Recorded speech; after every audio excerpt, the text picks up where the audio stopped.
The first signal arrived at 3:17 ship time, thin as a whisper and twice as fragile. I was alone on the long-range exploration vessel Ardent Dawn, drifting along the outer spiral of the Perseus arm out there. Space didn't feel empty. It felt unfinished. Entire star systems blinked faintly on the sensor grid like distant campfires in a cosmic wilderness. Most of them were quiet. Dead rocks, gas giants, frozen comets. And then there was Kepler 442X. The planet had been marked as terminal. Its sun, a once stable orange dwarf, had entered an unexpected late-stage instability. Stellar flares had stripped the atmosphere. Surface temperatures were collapsing into lethal extremes. Every probe sent in the last decade reported the same thing. Biosphere failure. Oceans evaporating. Magnetic field destabilizing. Civilization, if there had ever been one, gone. So when my console began to pulse with a structured transmission from that direction, my first thought was equipment malfunction. The signal repeated every 47 seconds. Not random radiation. Not background noise. Pattern. Plea. I leaned forward in my chair, heart pounding as the waveform resolved into recognizable modulation. It wasn't any language in the Federation archives, but it had syntax, rhythm, repetition, intent. Someone or something was still alive on a dying world. I rerouted power from auxiliary systems and focused the array. The message clarified. It wasn't broad spectrum. It was narrow beam, deliberately aimed outward into deep space. It had been waiting for someone to listen. Protocol dictated I notify command and await instructions. Protocol also estimated a 12-day delay for a reply. The planet had maybe 3. Plotted a course. The approach to Kepler 442X was like flying toward a funeral pyre. Its star spat erratic flares, luminous tongues of plasma curling into the void.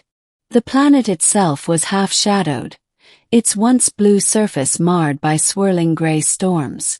Orbital debris, satellites, shattered stations, circled like silent mourners. As I entered high orbit, the signal strengthened. It originated from the night side, somewhere along a continental mass that had once held oceans. I deployed atmospheric shields and began descent. The turbulence was violent. Ionized winds battered the hull. Lightning forked across ash-choked clouds. For a moment I considered aborting. The Ardent Dawn wasn't built for heroics. It was built for cataloging dead worlds. But this one wasn't quite dead. Breaking through the cloud layer I saw cities. Or rather, the skeletons of them. Towering structures of dark alloy jutted from cracked earth. Some had collapsed inward. Others leaned at impossible angles. Faint luminescence flickered along ancient transit lines. And at the center of it all, a single spire pulsed with pale blue light. The source. I landed a kilometer away, where seismic readings suggested relative stability. Stepping onto the surface felt like walking into the aftermath of an apocalypse. The air was thin, metallic, tinged with ozone. My suit filtered toxins, but it couldn't filter the silence. No wind through trees. No distant machinery hum. Just the faint tremor of a planet tearing itself apart. The signal pulsed again, stronger now, as if aware of my proximity. I followed it through streets layered in dust.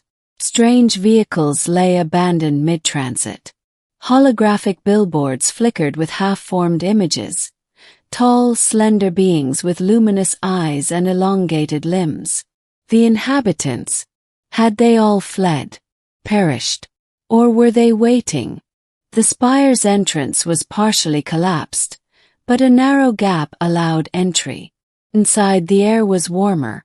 Power still flowed through embedded conduits, casting dim blue light along the walls. The architecture curved organically, as though grown rather than built. At the heart of the chamber stood a crystalline structure, 20 meters tall, branching like a frozen tree. Energy rippled within it, pulsing in perfect sync with the signal. And before it, kneeling, was a figure. My breath caught. It was one of them, an alien native of Kepler, 442X. She was thinner than the images suggested, her once sleek frame reduced by hunger or time. Her skin shimmered faintly like moonlight on water. Translucent filaments extended from her temples, glowing weakly. She turned as I approached. Her eyes, large, luminous, silver blue, locked onto mine. For a long moment, neither of us moved. Then, inside my helmet, the signal shifted. The transmission wasn't coming from a machine. It was coming from her. A pressure brushed against my thoughts. Gentle, hesitant. Came. The words weren't sound. They were impressions, translated by my suit's neural interface into meaning. Yes, I whispered, though she couldn't hear my voice. I followed your signal. Her gaze softened. We calculated a 0.003% probability of response. Guess I beat the odds. A flicker, something like amusement, rippled through her. The others believed it futile. The others. I scanned the chamber. There are more of you. Her glow dimmed slightly. Whoa. One word. Heavy. She rose unsteadily, leaning against the crystalline structure. Up close, I saw fractures along her skin, faint cracks emitting dim light like a failing star. I am the last. The statement settled over me like ash. What happened? I asked. Images flooded my mind. Oceans boiling under intensified stellar flares, magnetic storms tearing through cities, evacuation ships launching toward distant colonies. But there hadn't been enough. Not enough ships. Not enough time. We miscalculated our star, she said. We believed we could control it. Stabilize it. You tried to engineer a sun. We had done so before. Arrogance. Confidence. Advancement beyond most civilizations the Federation had encountered. And fatal error. When failure became certain, she continued, we chose preservation. I glanced at the crystalline tree. That's what this is. A data archive. Or. She reached out, placing a delicate hand against the structure. Energy flared faintly in response. Contains our history, our science, our art, our consciousness patterns. I stared at her. Consciousness patterns. We cannot save our bodies, she said. But we can save what we are. Understanding dawned slowly. You turned yourselves into data. Not all. Many fled. Many perished. I remained to complete the convergence. And the signal. An invitation. The word echoed. We require a living neural matrix to carry us. To integrate and transmit beyond this dying system. My stomach tightened. You want me to download your species? To become a bridge? I stepped back instinctively. That's not something I can just agree to. I don't even know what that would do to me. Her expression didn't change, but a wave of emotion brushed my thoughts. Sorrow, but also patience. We would not overwrite you. We would coexist. Coexist how? Shared cognition. Shared memory. Mutual survival. Sounded beautiful. Sounded terrifying. I imagined billions of alien minds layered over my own. Their thoughts, their grief, their culture. Would I still be me?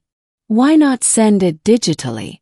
I can transmit the archive to the Federation. Digital storage degrades. Is corrupted. Plus. She looked toward the fractured ceiling, where faint light from the unstable sun filtered through. Biological consciousness endures. Outside, the ground trembled. A distant roar signaled another tectonic rupture. How long do you have? I asked. Hours. Course. I paced the chamber, mind racing. If I refused, her species ended here, reduced to dust and radiation. If I agreed, I might lose myself entirely. But I hadn't come all this way to watch a civilization vanish. What would happen to you? I asked quietly. Her light flickered. I would join the convergence. You'd die. Our bodies were always temporary. She stepped closer. Despite her fragility, there was dignity in her posture. You are afraid. Yeah, I admitted. I am. So are we. Another tremor shook the spire. Cracks splintered across the crystalline tree, energy surging erratically. There is little time. I looked into her luminous eyes and saw not desperation, but hope. Hope placed in a stranger from the stars. Okay, I said, my voice barely steady. Tell me what to do. The process began with contact. She guided me to place my gloved hand against the crystal. It was warm, alive with vibration. My suit's neural interface flared warnings, but I overrode them. Her fingers touched my helmet. Pin. I hesitated only a second before retracting the helmet's neural shield. The world vanished. Light, pure, overwhelming, flooded my consciousness. Not blinding but expansive. I felt minds, countless minds, brushing against mine like currents in an ocean. Memories surged. Alien skies filled with twin moons, cities alive with bioluminescent festivals, children racing across iridescent plains. Centuries of art, equations describing stellar manipulation, lullabies sung in harmonic frequencies beyond human hearing. It was too much. I cried out, but the sound existed only inside my skull. Breathe, her voice whispered within the torrent. The flow steadied. The memories didn't crush me. They wove around me, threads intertwining with my own experiences. I felt their sorrow, yes, but also their resilience. They weren't trying to replace me. They were asking to be remembered. Time lost meaning. Seconds or hours, I couldn't tell. Then gradually the flood diminished. When I opened my physical eyes, I was on my knees. The chamber was dimmer. The crystalline tree had gone dark. And she lay before me. Her glow had faded to a faint shimmer. Did it work? I asked hoarsely. Inside my mind a chorus responded. Not chaotic but unified. We are here. Tears blurred my vision. She looked at me one last time. No telepathic words now. Only a quiet expression of gratitude. Her light winked out. Outside, the planet groaned as its crust split under stellar assault. I forced myself to stand, sealing my helmet and sprinting back to the ship. The ardent dawn barely cleared the atmosphere before a massive solar flare engulfed the surface in white fire. From orbit I watched Kepler 442X fracture. Continents dissolving into molten rivers. A world ended, but it did not vanish. Because within me it lived. Months later, back in Federation space, the doctors ran every scan imaginable. Neurological anomalies lit up like constellations. Are you still yourself? One asked carefully. I considered the question. In quiet moments I could feel them. Whispers of thought, gentle suggestions, shared wonder at human music, curiosity about Earth's oceans. They did not control me. They walked beside me. Yes, I answered. I'm still me. And more. The Federation Council debated what to do with the archive inside my mind. Some feared contamination. Others saw opportunity. I stood before them and spoke. Not alone, but as a bridge between worlds. They are not a threat, I said. They are survivors. In my thoughts, I felt agreement ripple like distant applause. We began the work of sharing, carefully transferring knowledge, collaborating on technologies neither species could have achieved alone. New star stabilization models emerged, safer this time. And sometimes when I close my eyes, I see their world as it once was, bright oceans under a gentle sun. I followed a signal from a dying planet, expecting to witness extinction. Instead, I became a testament to endurance. What I saw shocked me. What I carry changed me. And somewhere in the vast dark between stars, a civilization that refused to fade now looks out through human eyes, ready to begin again.